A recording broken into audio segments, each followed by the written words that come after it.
Greta, having made Lady Bird, she wanted to work with people that were going to elevate her and challenge her, and I think in the end she probably elevated and challenged them. Every single department head had their work cut out for them in terms of what they had to do in telling this story, from Jess in production design to Jacqueline in costumes to Yorick with cinematography. I wanted it to feel like it had this energy of youth and excitement. Greta wanted to honor the material in a different way. Everything had to feel modern and be of the period.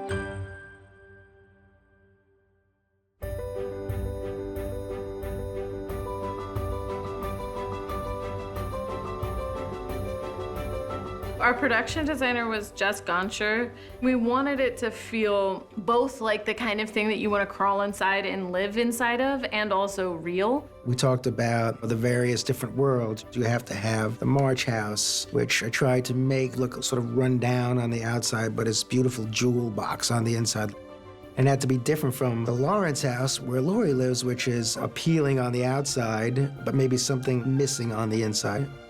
We spent time at Louisa May Alcott's house in Concord, and the thing that struck both of us, her sister, who was a painter, drew all over the walls and painted all over the walls and painted on the windowsills. And when we saw that, we thought, well, we know exactly who that family is. That's the weird hippie family who lets their kids like paint on the walls. So we did all of that in the house that he built. I visited that house probably 10 times, became very friendly with the head curator over there, Jan, and she was very available to us, and we spent a lot of time over there. Orchard House has been carefully preserved. Almost everything in it belonged to the Alcotts, and it's become a touchstone for people who either love the book or they're curious about this book that's garnered so much attention. This house is where Louisa wrote and set Little Women. She wrote it at this small desk that her parents encouraged her to use. Her father actually built the desk in an era when it was considered improper for a woman to have a desk of her own because, first of all, it's just not ladylike, and secondly, some physicians believed that brain work, such as writing, would destroy a woman's health.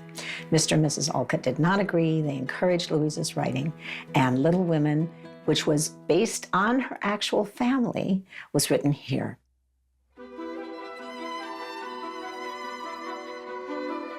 The Lawrence house was a mansion that we found that just had the right feeling. It probably had like 50 rooms in there, but there's only 2 people living in there, which I always like imagine like that's how Mr. Lawrence and Laurie, you know, were living. I think for the first time in all of these movies, you could see the geography between the houses and how these 2 families became friends. So that was pretty cool too.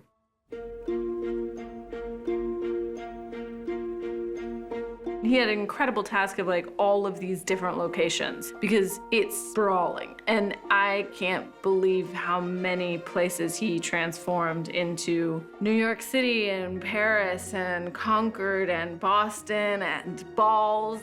We couldn't go to Europe to shoot any of these scenes, so we found the most opulent, beautiful castle in maybe any part of Massachusetts. And the gardens are rich, and it's on the ocean, and the scale of it is amazing. So we found that it was a very unique place and that would definitely pass for being in Europe.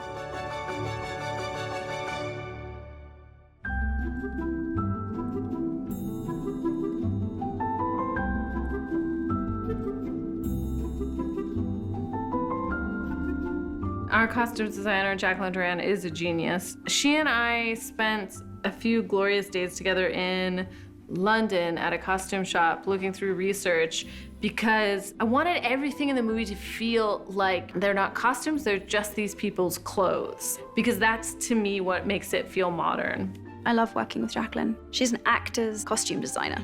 Jacqueline understands that a way of finding their character is through what you put on, is literally the layers that you start to put on as an actor in the morning, start to help you go deeper into who the person is. I also wanted every piece of it to be researched and be able to be footnoted. There's a very particular painting by Winslow Homer of girls on the beach that was painted in 1870, and one girl's just wringing out her bathing costume, and there was something about just that action that's like, oh, I know that girl. Yeah, it's wet.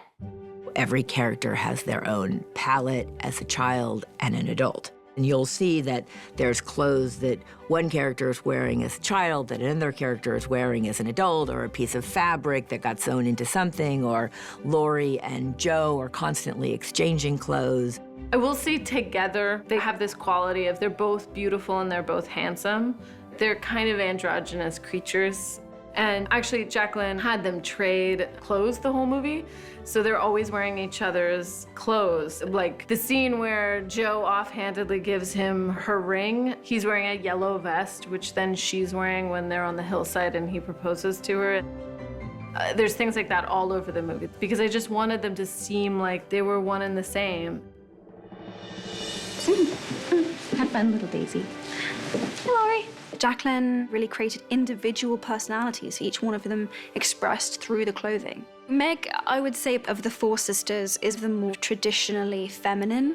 She's the one that wants to get married, and she's very romantic. And even with Meg's costume, Jacqueline and I wanted to portray this kind of courtly love, almost sort of medieval feeling with her clothes, that her imagination almost belonged to another time. Something that I did work with Jacqueline on was making Beth's costumes a little wonky or not quite fitting her properly. I think she's a little forgetful sometimes, and she's so focused on the present and is so in love with her sisters that she can sometimes forget about the material things. And I think that's such a beautiful touch to Beth as a character and her complexity.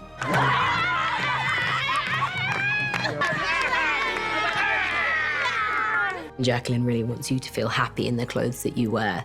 So I had a joy being Amy because I got all the best things. We kind of made this narrative that whenever Amy was free or not doing anything, she'd be adding trims or buttons or frills, and that was such a wonderful little thing to give specifically to Amy. The hard work that they've put in is mega, and you can see that on everyone's costumes. I have a lot of fun in the costume department.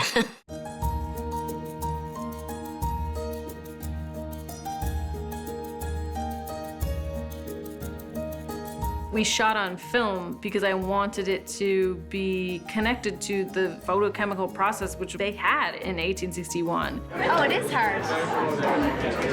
Is there like an air pressure or something? It was the closest kin to what was actually around at that moment, and it felt like if anything ever should be shot on film, it's this one. I think if a film we're going to see has been shot on film and has been shot in a ratio that is made for the big screen, it's simply a better experience. You're seeing it how it was meant to be made. Our cinematographer on the film, Yorick, was really excited to work with because I love his work. I always loved the beauty of his cinematography, but also there's a restlessness behind the camera. And I think about period pieces, sometimes they can feel very nailed to the floor, and you feel almost as if you can feel the weight of the lighting rig. And I wanted it to feel kind of kinetic and light on its feet, and I wanted it to be beautiful, and we were looking at all these paintings for the lighting. I kept saying I want the camera to be very swirly in youth, and I want it to feel like we're responding to them in real time. I had a hunch that he was the person to do that, and he ended up doing it brilliantly. It was a real feat from every single person who worked on the film. They did this incredible job of making this world, and they did so many subtle things to communicate that. It's priceless. It's just so wonderful because it makes you feel like you're getting to be part of this little world.